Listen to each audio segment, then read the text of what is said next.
नमस्कार, आप देख रहे हैं विपक्ष ऑलवेज बेता। मैं हूं राधिका राज। जी राम जी का मुद्दा हो या एसआईआर का या अमेरिका के साथ भारत के ट्रेड डील, लगातार हार से परेशान कांग्रेस कभी सड़कों पर प्रोटेस्ट कर रही है तो कभी संसद के बाहर। मतलब राहुल गांधी हर तरीके से हाथ पैर मार रहे हैं ताकि कोई तो मुद्दा सरकार के खिलाफ काम कर जाए, लेकिन वो नाकाम नजर आते हैं क्योंकि जो राहुल गांधी पिछले कई महीनों से एसआईआर के मुद्दे को उछालकर सरकार को कमजोर करने की कोशिश कर रहे थे, वो तो हो नहीं पा रहा है। और ना केवल राहुल गांधी बल्कि बंगाल की सीएम ममता बनर्जी भी एसआईआर के मुद्दे को सरकार के खिलाफ उछालने के लिए हर सियासी दांव पे चल रही थी, लेकिन सुप्रीम कोर्ट ने उन्हें झटका दे दिया। और क्योंकि एसआईआर के मुद्दे पर सुप्रीम कोर्ट में उन्हें राहत नहीं मिली, इसलिए सदन में उन्होंने अपनी भड़ास निकालते हुए चुनाव आयोग को बदनाम करने की कोशिश की।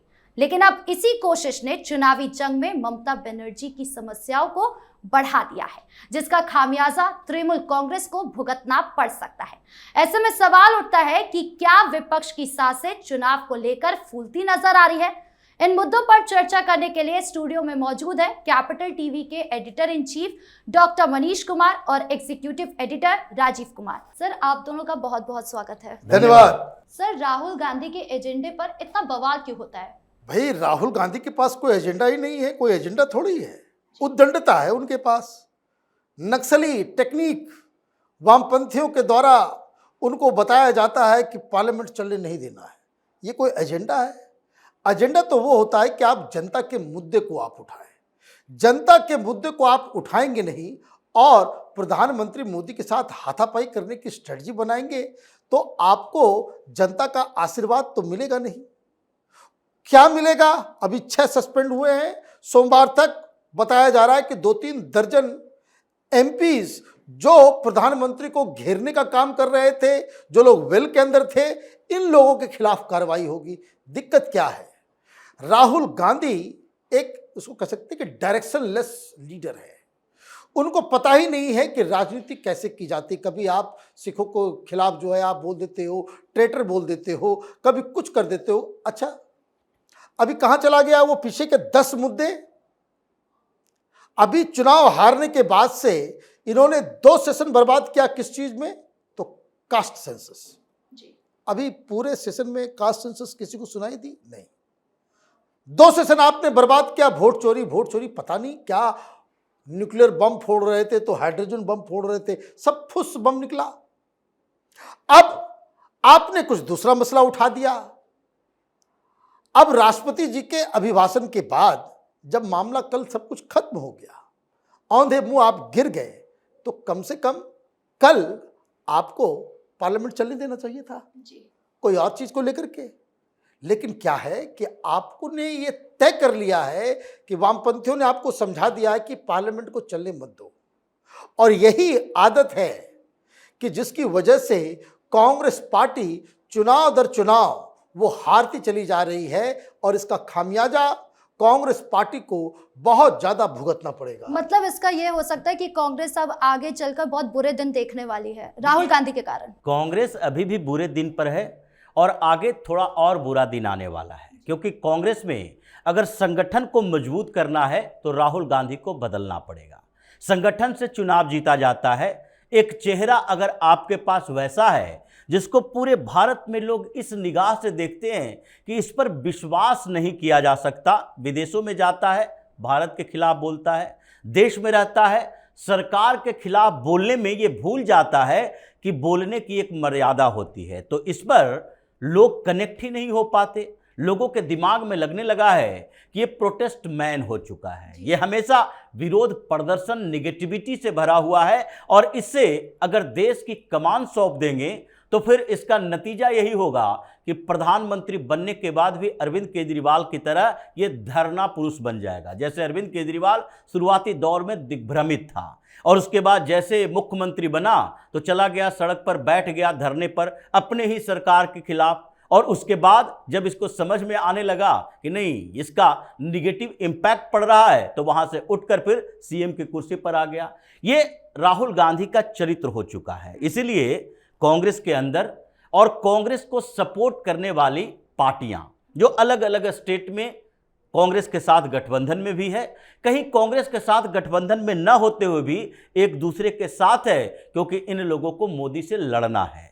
तो इसलिए उन सारी पार्टियों में ये चर्चा हो रही है कि क्या राहुल गांधी के एजेंडे पर, राहुल गांधी के स्ट्रेटजी पर हमें आगे बढ़ना चाहिए या अपने अपने रास्ते पर आगे बढ़ो, क्योंकि हम किसी एक स्टेट में चुनाव लड़ते हैं और राहुल गांधी उस स्टेट के लिए बात करने के बदले ये ऐसे मुद्दे लेकर आते हैं जो कभी कभी उस स्टेट के खिलाफ भी चला जाता है। इसलिए अभी क्या स्थिति चल रही है, पश्चिम बंगाल में राहुल गांधी बोल रहे हैं नहीं नहीं, अब हमें अकेले चुनाव लड़ना है। क्यों?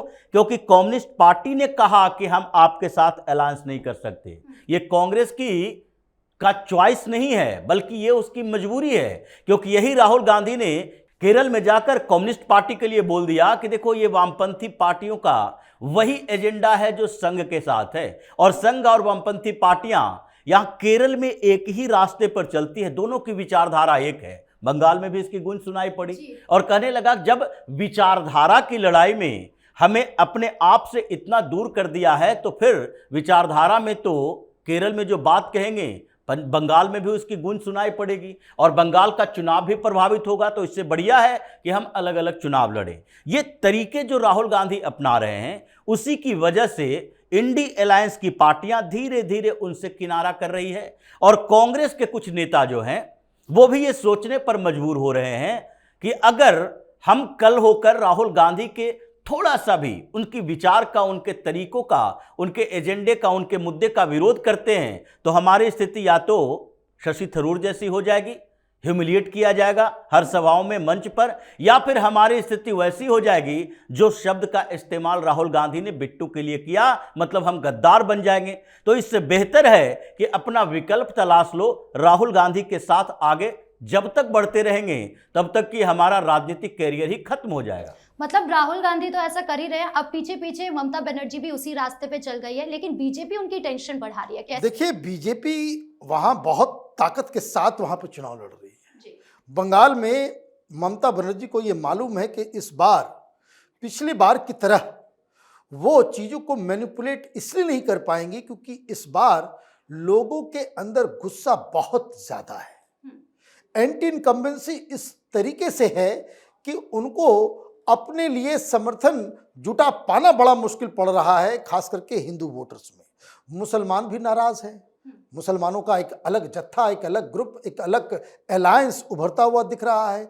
तो एक तो बड़ी दिक्कत ये है, ममता बनर्जी एन केन प्रकारेण चुनाव को जीतना चाहती है और इसीलिए हर चीज में, चाहे वो सुप्रीम कोर्ट में कुछ होता है तो बीजेपी करा रही है, ईडी कुछ करती है तो बीजेपी करा रही है, और अगर इलेक्शन कमीशन कुछ करता है तो बीजेपी करा रही है। तो ये तो समझिए कि बीजेपी को बड़ा बनाने का काम ममता बनर्जी खुद कर रही है। और सबसे बड़ी समस्या ये है कि भारतीय जनता पार्टी जिस हिसाब से जो जानकारी आ रही है कि संघ और उससे एफिलिएटेड जो संगठन हैं, करीब 80,000 मीटिंग्स, छोटे छोटे मीटिंग्स वो ऑलरेडी बंगाल के अंदर कर चुकी है। दिक्कत ये हो रही है कि ममता बनर्जी को कहीं से कोई राहत नहीं मिल रही, इसलिए सारा भड़ास निकालने के लिए वो असेंबली के अंदर ही उस जगह को चुनती है कि जो भी मन आएगा वहाँ हम बोल देंगे। लेकिन भारतीय जनता पार्टी इसलिए इस बार ज़्यादा वेल प्रिपेयर्ड नजर आ रही है क्योंकि पिछली बार की गलतियों से भारतीय जनता पार्टी ने बहुत सारी चीज़ों को सीखा है, नंबर 1। नंबर 2 कि जिस हिसाब से घेराबंदी ममता बनर्जी की हो रही है अलग अलग तरीके से, चाहे वो SIR हो, चाहे वो ईडी का मसला हो, चाहे वो सुप्रीम कोर्ट का मसला हो, इसमें ममता बनर्जी बहुत बुरी तरीके से फंस रही है। इसलिए थोड़ा ममता बनर्जी का बॉडी लैंग्वेज भी जो है इस वक्त बदला बदला सा नजर आ रहा है। जी सर, अब ये सवाल उठ रहा है कि अगर बीजेपी इतनी ज्यादा वेल प्रिपेयर्ड है बंगाल चुनाव को लेकर, तो क्या अब ममता बनर्जी की कुर्सी बचने वाली है? देखिए, ममता बनर्जी तो अपने पुलिस को नहीं बचा रही, अपने कंट्रोल को नहीं बचा पा रही है, और जैसा डॉक्टर साहब ने कहा कि जिस तरीके से वो बताना चाह रही है कि देखो सारा काम बीजेपी करवा रही है, तो लोग भी सोचने पर मजबूर हो रहे हैं कि जब ईडी, सीबीआई या फिर चुनाव आयोग सारा भारतीय जनता पार्टी के कंट्रोल में है, यहाँ पर प्रशासनिक व्यवस्था ऐसे जर्जर हालात में है तो सरकार भी उन्हीं के कंट्रोल में दे देते हैं। लोगों का नजरिया यही बदल रहा है। लेकिन ममता बनर्जी की समस्या ममता बनर्जी खुद बनती जा रही है। सुप्रीम कोर्ट में आई, बोली नहीं नहीं, देखिए चुनाव आयोग बड़ा एसआईआर की प्रक्रिया में गड़बड़ियां कर रही है। चुनाव आयोग ने एफिडेविट दायर किया, अभी सुनवाई होनी है, लेकिन उस एफिडेविट में एक बड़ा सवाल उठाया गया जिसको लेकर ममता बनर्जी ने चुनाव आयोग पर आरोप लगाया था। एक रिपोर्ट सौंपी गई कि देखिए पश्चिम बंगाल की कानून व्यवस्था बिल्कुल बर्बाद है, पुलिस पर भरोसा नहीं है और हमारे बीएलओ की जान खतरे में है। यहां तक कि चीफ इलेक्शन ऑफिसर सीईओ जो वहां पर हैं उनके जान को भी खतरा है और उनके खिलाफ ऐसा प्रदर्शन किया गया, 28 घंटे तक बंधक बनाया गया। कोलकाता पुलिस से हम लोग बात करते रहे, उनकी सुरक्षा नहीं दी गई, इसलिए 22 श्रेणी की सुरक्षा मुहैया करानी पड़ रही है। कहीं भी किसी भी स्टेट में सीईओ को इलेक्शन कमीशन की तरफ से 22 श्रेणी की सुरक्षा नहीं दी गई, वो सामान्य सुरक्षा घेरे में रहते हैं। लेकिन पश्चिम बंगाल में ऐसा हो रहा है, हमें करना पड़ेगा। हमारे बीएलओ हमसे रिक्वेस्ट कर रहे हैं कि हमारी जान को खतरा है, और बीएलओ 1-2 नहीं है, ये सीईओ 1 हैं। बीएलओ की संख्या 80,000 है और हमें वहां पर सेंट्रल फोर्स की तैनाती उन लोगों की सुरक्षा के लिए करनी पड़ेगी, क्योंकि जब उनके ऊपर हमला होता है और हमले में जिन लोगों का नाम आता है वहां से रिपोर्ट आती है और हम उसके खिलाफ एफआईआर दर्ज करने को कहते हैं तो पुलिस एफआईआर दर्ज करती नहीं, तो फिर ममता बनर्जी की उस पुलिस पर कैसे भरोसा किया जाए। इसलिए चुनाव की प्रक्रिया शुरू होने से पहले हमें उन 80,000 बीएलओ के लिए भी सेंट्रल फोर्स की तैनाती चाहिए। मतलब चप्पे चप्पे पर सेंट्रल फोर्स चाहिए, सीएपीएफ चाहिए। ये चुनाव आयोग ने सुप्रीम कोर्ट से मांग की है कि ममता बनर्जी जो कह रही है कि ऑब्जर्वर जा रहे हैं, सेंट्रल अधिकारी जा रहे हैं, प्रशासन में हमारा दखल कमजोर होता जा रहा है। अब चुनाव आयोग ने सुप्रीम कोर्ट से डिमांड कर दी कि आप ही इन चीजों पर फैसला कीजिए। ये पूरी की पूरी रिपोर्ट हमारे पास है कि किन किन जगहों पर बीएलओ पर हमला हुआ, एईआरओ पर हमला हुआ, आरओ पर हमला हुआ और कहां कहां पर चुनाव अधिकारियों, यहां तक कि डिस्ट्रिक्ट इलेक्शन ऑफिसर पर भी हमले हो रहे हैं, उनकी भी बात नहीं सुनी जा रही है। तो ऐसे में हमें तो कोई ना कोई उपाय करना पड़ेगा चुनाव अधिकारियों की सुरक्षा के लिए। अब सेंट्रल फोर्स की तैनाती की मांग है, मतलब चुनाव आयोग ने एक अगला कदम उठा लिया है चुनाव की घोषणा से पहले एसआईआर की प्रक्रिया को लेकर, और आगे धीरे धीरे उनसे पूरे प्रशासनिक कंट्रोल छीना जाएगा।